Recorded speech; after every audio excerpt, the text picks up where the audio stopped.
Cockroach जनता party का अब आगे का एजेंडा क्या है, कॉकरोच जनता पार्टी आगे जाकर क्या करने वाली है। तो मुझे आप सभी लोगों को बताते हुए खुशी हो रही थी कि कई सारे लोग हमें मैसेजेस कर रहे थे, मैसेजेस कमेंट्स पर पूछ रहे थे कि आगे क्या करोगे, आगे क्या करोगे। तो उस पर हम एक अनाउंसमेंट करने जा रहे हैं। सितंबर के महीने में कॉकरोच जनता पार्टी एक नेशन वाइड कैंपेन शुरू करने जा रही है। ये एक तरीके का नेशन वाइड टूर होगा हमारा। इस कैंपेन का नाम होगा क्या बोलती पब्लिक, क्योंकि अभी जो ज़रूरत है वो पब्लिक की बात होने का ज़रूरत है। पब्लिक को अपनी बात रखनी पड़ेगी, पब्लिक की आवाज़ सुनने का वक्त आ चुका है अब। और अगर आप पब्लिक की आवाज़ नहीं सुनोगे तो पब्लिक ये सड़कों पर उतरेगी। तो इसलिए हमने जो डिसाइड किया है, क्योंकि हम वो गलती दोहराना नहीं चाहते जो आज तक इन बाकी लोगों ने दोहराई है। जंतर मंतर का जो हमारा एक्सपीरियंस रहा है, जो हमें समझ में आया है, वो ये रहा है कि इन लोगों का जो कोर फ्रस्ट्रेशन है, ये जो जेनजी है, इनका कोर फ्रस्ट्रेशन ये है कि इन लोगों को डिसमिस किया जाता है, इन लोगों को इग्नोर किया जाता है, इन लोगों से कोई बात नहीं करता, इन लोगों से कोई पूछता नहीं है कि आपकी एक्सपेक्टेशंस क्या है, आपकी प्रॉब्लम्स क्या है, आपके सपने क्या है, इस देश को लेकर आपकी क्या उम्मीदें हैं, क्या होप्स है, ये कोई पूछता नहीं। तो हम वो गलती दोहराना नहीं चाहते। हम चाहते हैं क्योंकि इस देश की 60% पॉपुलेशन जो है वो अंडर द एज ऑफ 35 है। 65% पॉपुलेशन जो है वो अंडर द एज ऑफ 35 है।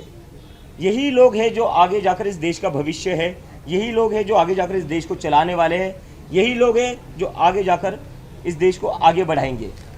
तो जो लोग आगे जाकर देश का भविष्य है, उन लोगों को इग्नोर करके, उन लोगों से बिना बात किए, उन लोगों से बिना एंगेज किए आप कैसे कोई पॉलिटिकल डिसीजन ले सकते हो, आप कैसे कोई पॉलिसी डिसीजन ले सकते हो, आप कैसे कोई पार्लियामेंट हो या इलेक्शन हो वहाँ पर डिस्कशन कर सकते हो। तो हम जो करना चाहते हैं वो करना चाहते हैं इन लोगों से stakeholder consultation, because they are the biggest stakeholder in India right now. Future उनका दाव पर है, ज़िंदगी उनकी दाव पर है।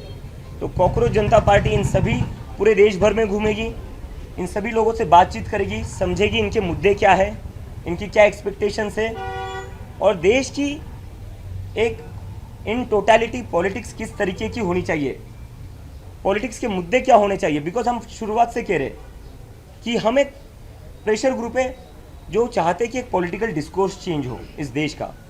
क्योंकि पॉलिटिकल डिस्कोर्स में हमारे देश के पॉलिटिकल डिस्कोर्स के नाम पर क्या होता है, यूपी में होता है शमशान बनेगा या कब्रिस्तान बनेगा, महाराष्ट्र में आते हैं तो कहते हैं बटोगे या कटोगे। इससे किसी को जॉब्स नहीं मिल रही है, इससे किसी को अच्छी शिक्षा नहीं मिल रही है। तो हम जो चाहते हैं वो ये है कि मुद्दों की बात हो, शिक्षा की बात हो, बेरोजगारी की बात हो, और इसके साथ साथ इस देश के युवा, उनकी जो भी उम्मीदें, उनके जो भी कंसर्न्स हो, बात उस पर हो, देश के युवाओं की बात हो, उनके मन की बात ज़रूरी है, क्योंकि दे आर इन मेजॉरिटी, उनकी बात आपको सुननी पड़ेगी। और इसके साथ साथ हमारा जो अभी एक ये रहेगा कि कॉकरोच जनता पार्टी किन मुद्दों पर आगे बढ़ेगी। ये तो हो गया क्या बोलती पब्लिक, एक हमारा नेशन वाइड कैंपेन हो गया। कॉकरोच जनता पार्टी कौन से मुद्दे उठाएगी, ये भी एक बहुत क्यूरियोसिटी है, तो इस पर मैं बोल देता हूँ। एजुकेशन रिफॉर्म्स एक सबसे बड़ी हमारी टॉप प्रायोरिटी रहेगा, क्योंकि आज हमारी देश की जो भी हालत है वो इसी की वजह से, क्योंकि एजुकेशन प्रायोरिटी नहीं है, ना वो किसी भी पॉलिटिकल पार्टी की है, ना वो सरकार में जो लोग बैठे हुए, ना उसकी प्रायोरिटी है। तो इसलिए एजुकेशन रिफॉर्म्स हम चाहते हैं। आज की डेट में हमारे देश में एजुकेशन अनअफोर्डेबल बन चुका है। अगर किसी को अपने बच्चे को स्कूल में भेजना है, एडमिशन दिलवाना है प्राइवेट स्कूल में, सरकारी स्कूलों की तो क्या हालत कर रखी है हमने दिखाई है। पिछले 10 साल में 94,000 सरकारी स्कूल बंद कर दिए गए। इन स्कूलों को सुधारा जा सकता था, रेनोवेट किया जा सकता था, लेकिन सरकार ने क्या चुना, सरकार ने सरकारी स्कूलों को बंद करना चुना, क्योंकि फ़ायदा इससे सीधा प्राइवेट स्कूलों को होगा। तो सरकार की तो कहीं पर भी प्राथमिकता नहीं है कि कैसे ज़्यादा से ज़्यादा बच्चों को एजुकेशन मिले। हम वो बदलना चाहते हैं। हम चाहते हैं कि ये जो शिक्षा को इतना एक्सपेंसिव बनाया है, स्कूलिंग को इतना एक्सपेंसिव बनाया हुआ है, वो एक तो पहले कम हो जाए। कैसे कोई family, middle class family, lower middle class family अपने बच्चे को अच्छा एजुकेशन दिला सकती है, जब उनको हर साल 1-1.5 लाख की तो फीस ही देनी पड़ती है फर्स्ट या सेकंड स्टैंडर्ड के लिए। उतनी तो ना इनकम होती है, ना सेविंग्स होती है फैमिलीज़ की। जो परिवार 40-50 हज़ार कमाता है, घर चलाने में उसके 30-40 हज़ार जाएंगे, बचेगा क्या? बचेंगे 10,000 हर महीने के। कहाँ से एक साल के वो 1-1.5 लाख भरेंगे? तो ये सबसे पहले कम होना चाहिए। प्राइवेट स्कूलों पर कैप लगना चाहिए फीस के रिगार्डिंग। सरकारी स्कूलों पर सरकार को काम करना पड़ेगा। आपकी जिम्मेदारी है सरकारी स्कूल चलाना।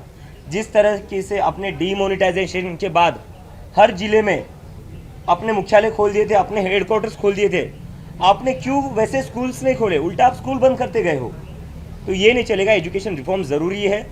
और ये बस प्राइमरी स्कूल की बात नहीं है, जो कॉलेजेस में भी डोनेशन आते, मैनेजमेंट कोटा चलता है, डोनेशंस के नाम पर जो सीटें भरी जाती है। एक तो सीटें कम है हमारे देश में, कॉलेजेस में सीटें कम है, जिसकी वजह से कई लोगों का हक मारा जाता है। मैनेजमेंट कोटा के ऊपर कोई बात नहीं करता है। 25-25, 30-30 लाख देकर वहाँ पर सीटें भरी जाती है, उसके ऊपर कोई बात नहीं करता है। तो एजुकेशन रिफॉर्म्स को हम पुश करेंगे, जहाँ पर हम चाहते हैं एजुकेशन अफोर्डेबल बने। ऐसा एक भी इस देश में व्यक्ति ना हो जिसको लगे कि मेरे बच्चे को मैं पढ़ा नहीं सकता, मैं मेरे बच्चे को इंजीनियर नहीं बना सकता, मैं डॉक्टर नहीं बना सकता, मैं साइंटिस्ट नहीं बना सकता, क्योंकि मेरे पास उतना पैसा नहीं। क्योंकि डॉक्टर बाबा साहेब अम्बेडकर ने कहा था, education is a fundamental right. Education is not a business, it's a fundamental right of every kid that is born in India, and we want to ensure that. उसके बाद में है इंस्टीट्यूशनल अकाउंटेबिलिटी। हमारे देश में जो कुछ हो रहा है उसके बाद से इंस्टीट्यूशनल अकाउंटेबिलिटी हमारे देश में एक बहुत ही डेंजरस सिचुएशन में है। अभी सारे इंस्टीट्यूशंस के ऊपर पब्लिक का भरोसा कम होते जा रहा है, कम क्या होते जा रहा है, गुस्सा बढ़ते जा रहा है कि अकाउंटेबिलिटी कहाँ बची इन इंस्टीट्यूशंस में।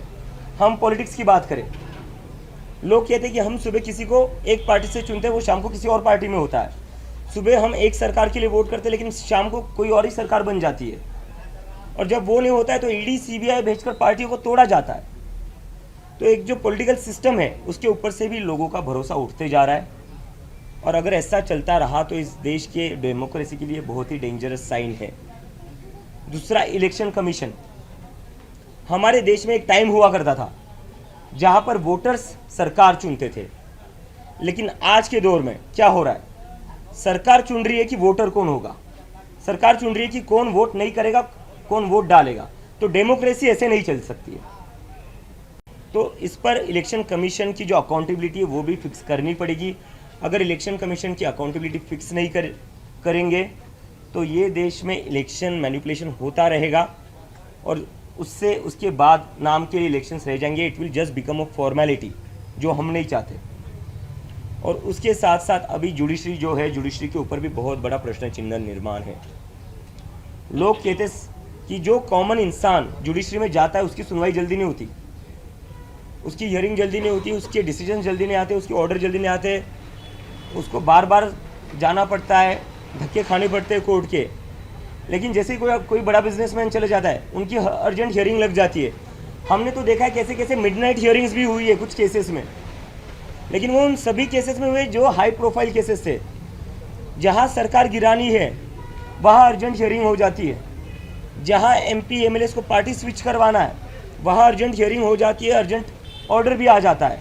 लेकिन जब इस देश का सामान्य नागरिक जब कोर्ट में जाता है तब अर्जेंट हियरिंग नहीं होती है। और तब तो मतलब कुछ जज तो ऐसे वो स्टेटमेंट भी दे देते कि हमारे पास अभी इसके लिए टाइम नहीं है।